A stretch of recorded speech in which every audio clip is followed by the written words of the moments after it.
Okay, we are live. Buddy, we did it.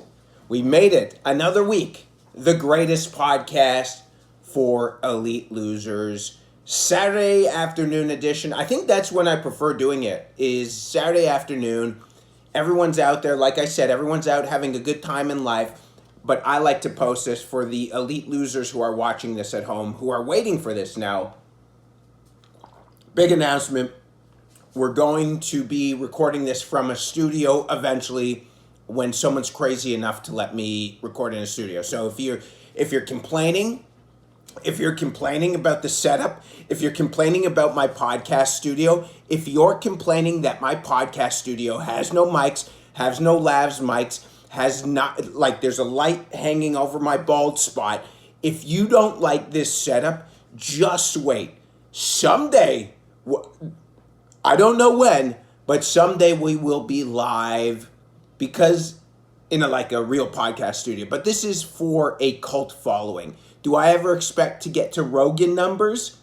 Do I ever expect, let's ask myself, do I ever expect to get to Joe Rogan numbers? Honestly. Maybe? I have broccoli in my teeth. Maybe we become the biggest podcast in the world, shattering every other podcast. If you think of the logistics of this, if there is a podcast for losers, elite losers with 7 billion people in the world, you got to think at least 5 billion are just fucking trash bag dumpster human beings. 5 billion. So, and out of that 5 billion, half of that have the internet. And out of that half that have the internet, half of that could admit that they're truly a loser, like when they put their head on the pillow at night. Like, because if you're an elite loser, you put your head down on your pillow at night and you just, like, right before your eyes shut off, you're like, I know. But yeah. So eventually we're going to move this into something, obviously once it starts growing a little bit bigger, but maybe this is why it's not growing a little bit bigger, because people come on here and they go, what the fuck is this right now? Just some weirdo yelling into his phone that's getting held up today. I don't have a phone holder upper. That's part of the reason why I'm not successful. I don't know terms, but I have it pressed against on an angle on a roll of paper towel, but underneath it, to get some leverage, is water wipes, which are the best wipes for your asshole in the world, because it's mostly water. I do have the bidet. I think I let you guys know the bidet is the game changer, man. I just sit there. I just sit on the bidet and rock my ass back and forth because I like getting scratched. I like head scratches. I like back scratches. And honestly, one of your most sensitive areas is inside your manhole. So I just like going on, and not like a pleasure, like I'm turned on, I'm fully erect. It's just, oh, this feels good. A nice little tickle, and you can change your pressure. It's a fun time. Just move your hips back and forth. But yeah, I was, big announcement. New York City, Hare Krishna Festival. As I was waiting outside to do a show yesterday in the East Village in New York City, you heard the what I thought was Indian music, which I think is how you referred to it, and I was right. And then you saw what I thought was Buddhist at first. I thought it was like maybe Buddhist monks walking in the East Village, but there was a pack of them.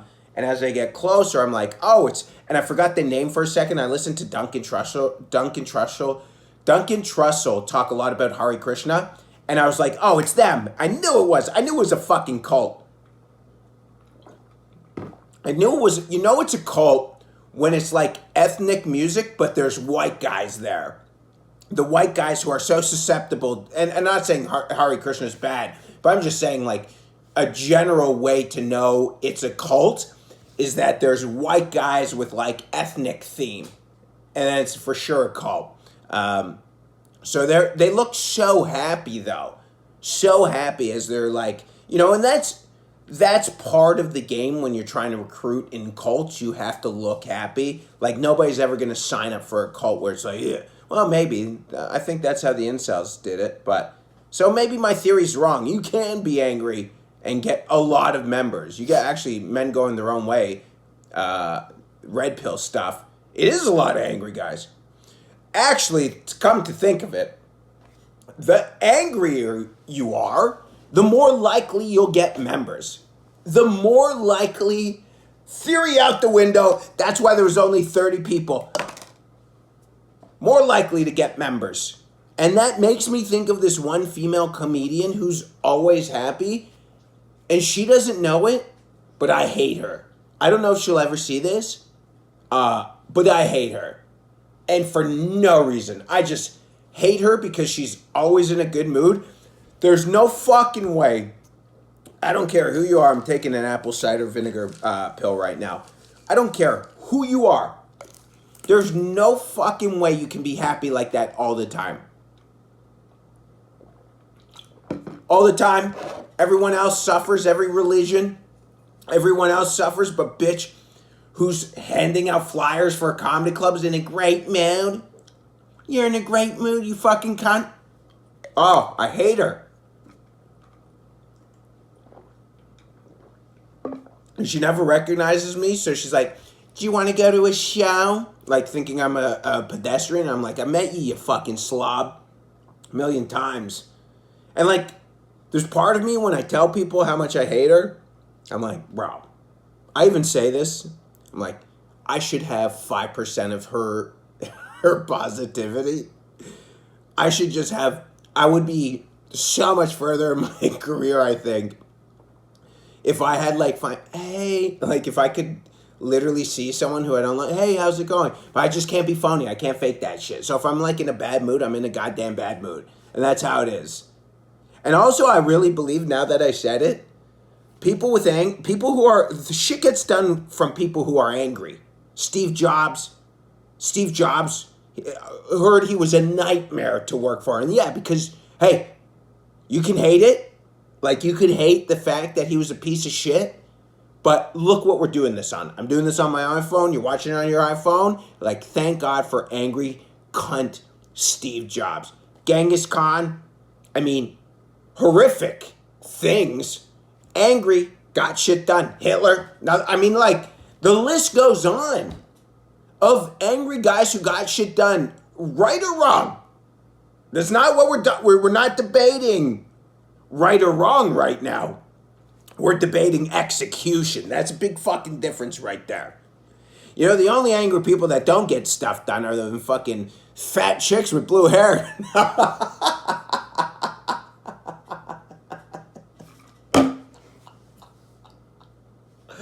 Oh, baby! That's a good one. The blue-haired land whales don't get shit done. Why is that, though? Like, when you come to think of it. Why don't they get stuff done? Because I don't know as angry as Genghis Khan is, there's nothing angrier than a chick in her late 30s who's single and straight, cut her fucking hair off, dyed it some fluorescent color. Whoa, buddy. I wouldn't want to get in the ring with her. I wouldn't want to get in the ring with her because they're not like, you know, they don't listen, you know? So, but anyways, yeah, that was my theory. I really did think for a while that the positivity is good, and then I've basically just talked myself into just, don't change. If I change, no, don't change. You should never change. Be who you are. Be honest. I like when people give you life advice, and they're like the least successful people too. It's, you know, I mean, really successful people give you life advice. I think people just want to hear them talk, hence why I do this. I will record this back, and I'll listen to it, and I'll be laughing and smiling, me and my dogs.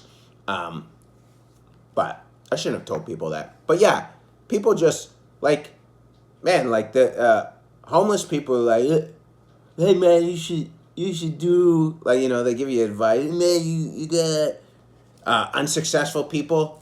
They'll tell you, hey, you got to do this with your clips. Why, you know? Some bitch came up to me after a show 2 days ago, and she's like, hey, I'm from Canada. You want to hear this great joke? Because I did this bit of how I'm from Canada. She's like, you want to hear this joke that only you'll get? And I said, nope. She's like, no, but you'll get it. I'm like, nope. Don't want to hear it, stupid. Don't want to hear it. It's like last week when I said, you'll appreciate that. I'm like, I won't. I don't want to hear your funkin' jokes. Don't come up to me. But anyways, yeah, other than that, that was all I wanted to talk about was the Hare Krishna festival. It was pretty cool. I am, for what it's worth, I do like Buddhist shit. I am part of like whatever Buddhism, praying and stuff like that. I'm into that stuff. So I'm kind of into this stuff. So don't be shocked for like 15 years. I shave whatever's left on my head and I draw lines on my forehead and I'm dancing in the streets of a major city trying to recruit other people, guys, so I can fuck their wives and fuck them. Like, I'm sure that's what happens. You know, you're not going to show up to a bar in your monk suit, your orange monk suit, and going to get laid. You just got to recruit, convince people who are like vulnerable, get them into your cult, and then sleep with them. That's what I'm going to do. I said this all the time. I mean, I'm trying to get as successful as I can, and this will be clipped back when it's on Podcast Cringe. You know, those guys who try to take down podcasters, and they're like, he tries to sleep with his openers, these 23-year-old hot young openers. I'm like, you're goddamn right I did. Never tried to hide it, never tried to deny it. That's why I became successful. I was 43 years old, selling tickets on the street for 50% of what I sold them for.